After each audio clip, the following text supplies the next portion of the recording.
Ugh.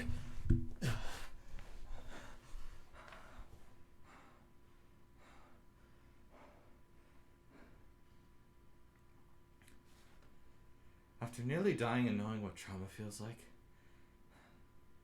I don't think I really have the energy to say, you know, I really want to cook, but I don't have a kitchen. So maybe I'll just use some crappy Wii title.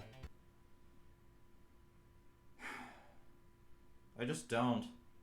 What even is this? So the Wii, right? Possibly one of the most popular video game systems ever. Over 100 million units sold. 100 million lonely people. The Wii had an overflow of pure shovelware titles. Left and right you'd see a new one popping up waiting to give somebody an overflow of trauma. Please no more. Cooking Mama Cook-Off released on the Wii in March of 2007 in North America, and I barely hear anybody talking about this series of games. Cooking Mama started on the Nintendo DS as a simple cooking game using the touchscreen. I don't own this game yet, but it looks okay. Nothing too offensive. Either way, a few months after they released that, they released a Wii game that was reviewed poorly. I've always had this game since childhood. I always tried to play it and never got past like 3 minutes into the game. Maybe it was just too complicated for me. Maybe after I play this game, I'll find a newfound appreciation for it. No. Cooking Mama! Oh man, so this is what abuse is like. So we have 4 modes. Let's Cook, Friends and Food of the World, Friends and Food, and Options. Take a guess at which one I'll be looking at today with the no friends I have. These are the starting dishes, so let's hurry up and get cooking. Well, it doesn't seem like I have a chef hat, so I can't pretend like it's 2027 and there's a worldwide virus going on. Screw it, I have an apron. We'll be selecting the custard first because, well... Damn it. Alright, cracking some eggs. I am the master of cracking eggs. I swear it's the controller! See? I'm a natural. Alright, mixing the ingredients together. I'm also a natural at this. Why do you curse me? So I guess we have to stir this? The thing is, you can basically go as fast as you want. So you know what that means.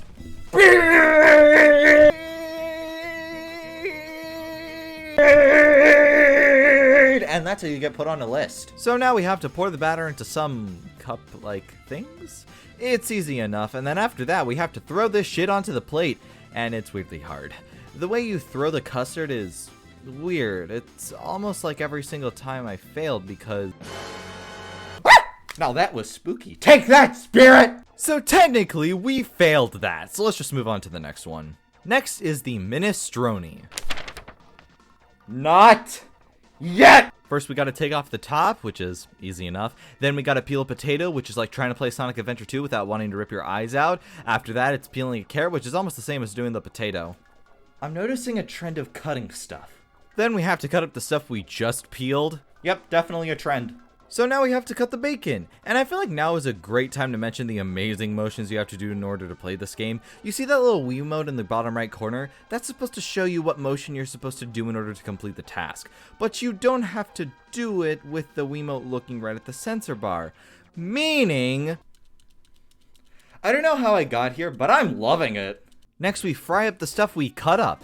Add the ingredients, wait until they're all cooked. Bam! Done! Last step? Cook the stew. It's basically a rhythm game, only without the rhythm. Or the music. Or the fun.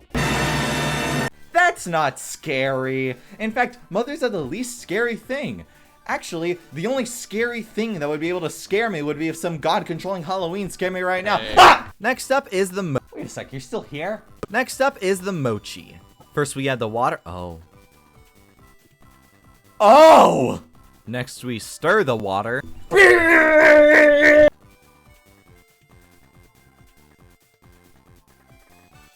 What did I do wrong? Next we bake it? I don't even know. It's boring. Pound the mochi. Okay. So we have to slam the hammer on the mochi while avoiding the hand, I guess. But of course, me being the smartest bunny demon alive, I didn't get that the first few times. Well, I guess the next thing is... this. I feel like the more I play this, the more confused I am. Aside from some weird minigames, the mochi is surprisingly uneventful. Which is weird. It's mochi. It's supposed to be uneventful and bad. Beef and wine sauce. This is sure to be a good one. First we cut up the beef. It's never gonna happen. There's a second beef. It's the carrot again. I don't know what's worse, the fact that I'm still playing this or the fact that I'm still playing this. Next we cut the ingredients up. It can only really get fun when all you have to do is shake the Wiimote and you look like this. This is so much fun!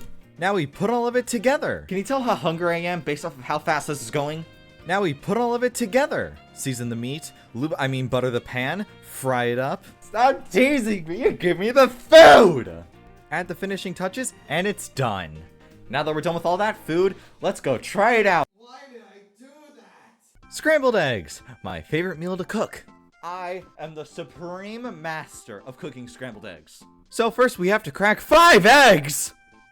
Who needs that many eggs? Next we open up a can of some sorts, possibly nuclear launch codes, but we'll never know. Then we mix up the ingredients, butter the pan, now we just have to complete the eggs. Simple enough. And there we go. We're officially done with the first page. There are a lot of recipes in this game that aren't really entertaining. Now, does this mean that I'll ever 100% this game like the true bunny demon gamer that I am? Of course not, I couldn't even 100% Sonic Forces, and that game is tiny with a hint of bad game! So after failing how to cook and giving up on completing the game because that's just my thing, I feel like I learned a very good lesson.